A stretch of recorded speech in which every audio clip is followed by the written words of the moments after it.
college where I lived for 10 years before I came here. She's the first and so far the only Tennessee student I've ever had at Coastal. And there has a special place in my heart because of that. In addition to that, if you saw a race car outside, that's hers. By the way, she told me she always enjoys it when people ask her if it's her boyfriend's car. She said it's mine, and then proceeds to explain to them all the details of the engine and everything else along with it, which I think is great.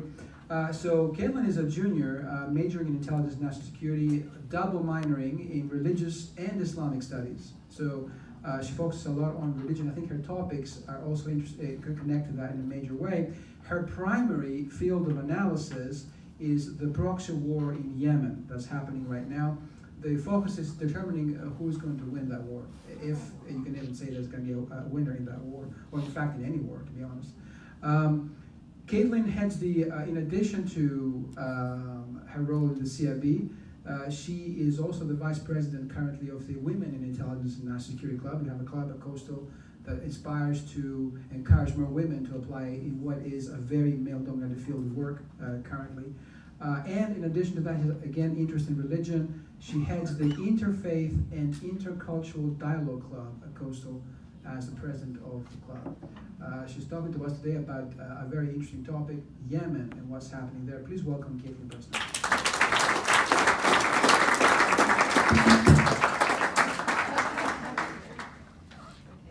What is it today? People dropping things. It's just another test.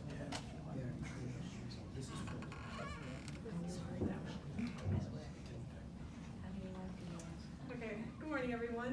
As Dr. Jay said, my name is Caitlin Presnell, and my analytical topic for the semester has been on currently determining the winner of the proxy war in Yemen.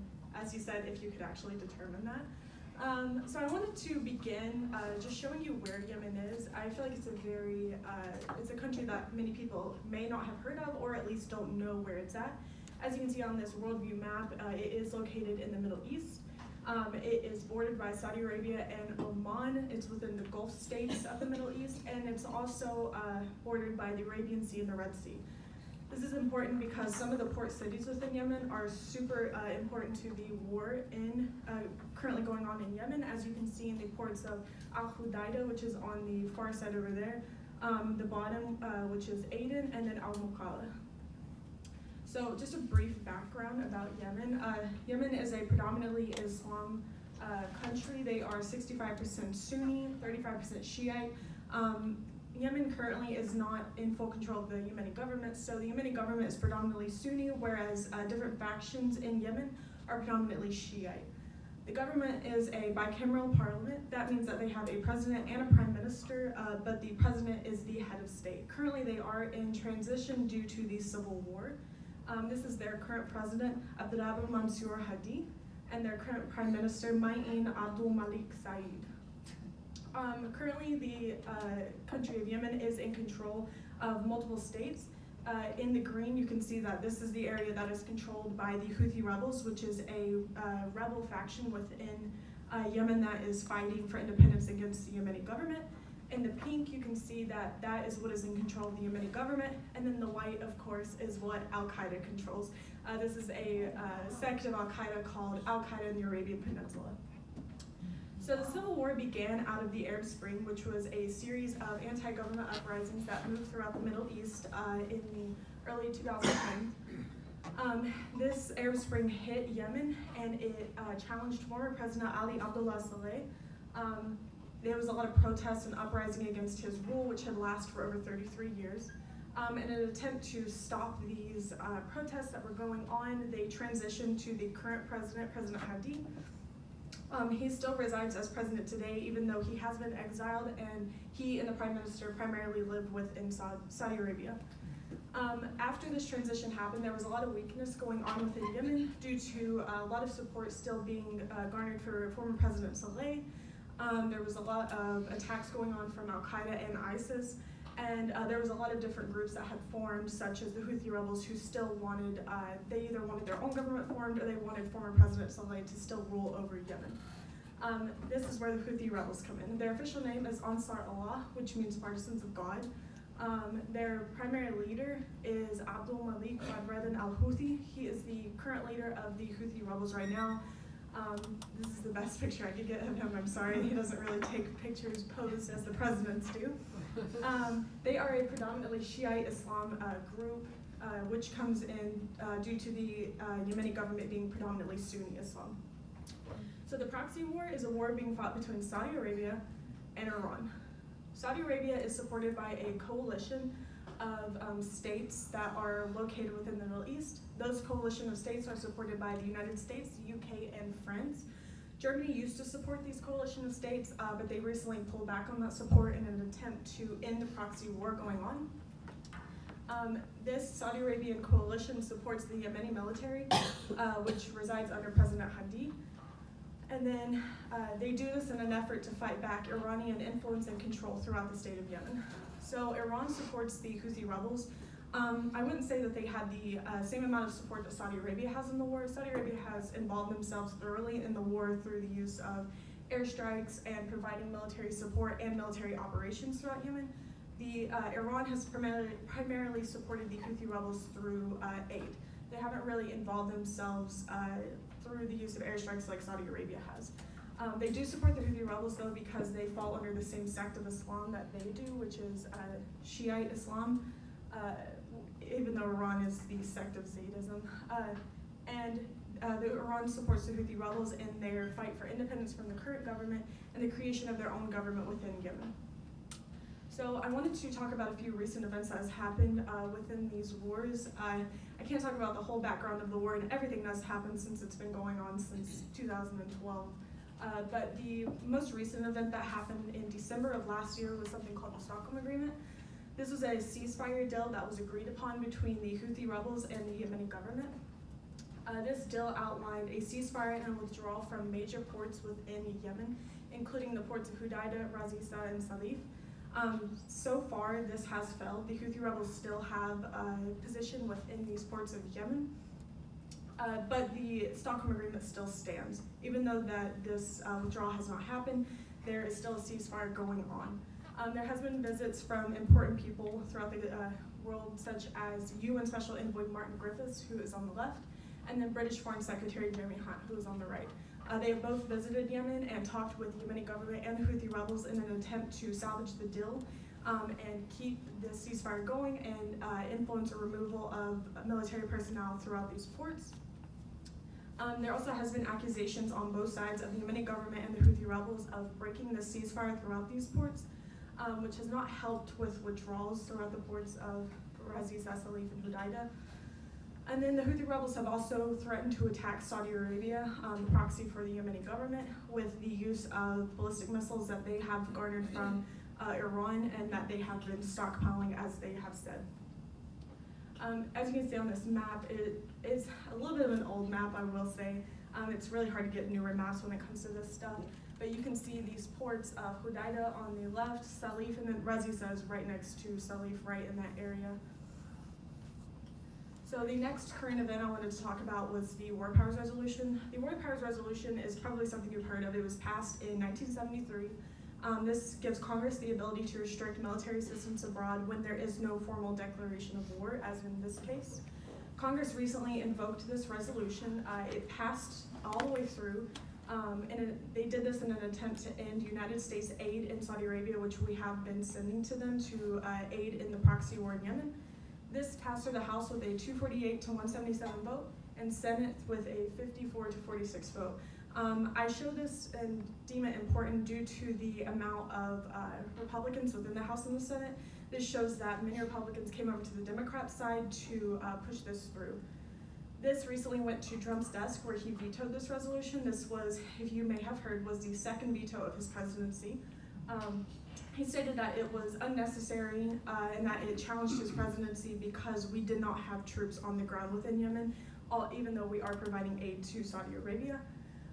Congressman Bernie Sanders has recently been urging his colleagues to override this veto.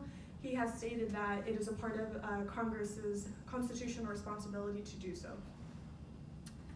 The next current event I want to talk about is the legitimizing of parliaments on the sides of the Yemeni government and the Houthi rebels. So the Yemeni government recently held a parliament session within Sayoun. This is the first session that they've held since the beginning of the Civil War, so it's very important when talking about the war as a whole.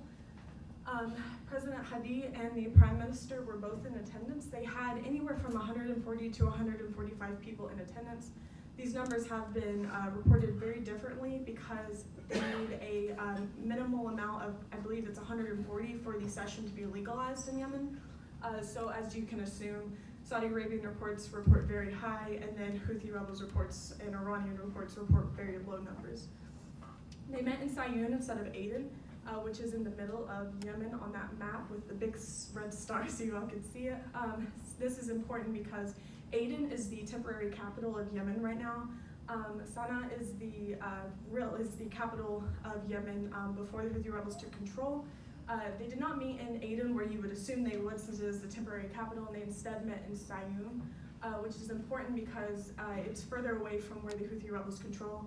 I believe they did this in an attempt to keep the president safe because former President Saleh was killed by the Houthi rebels. During this meeting, President Hadi called on government officials to resume their official duties. From this, you can kind of infer that there's probably going to be more sessions in the future in an attempt to end the war and push out the Houthi rebels' territorial control.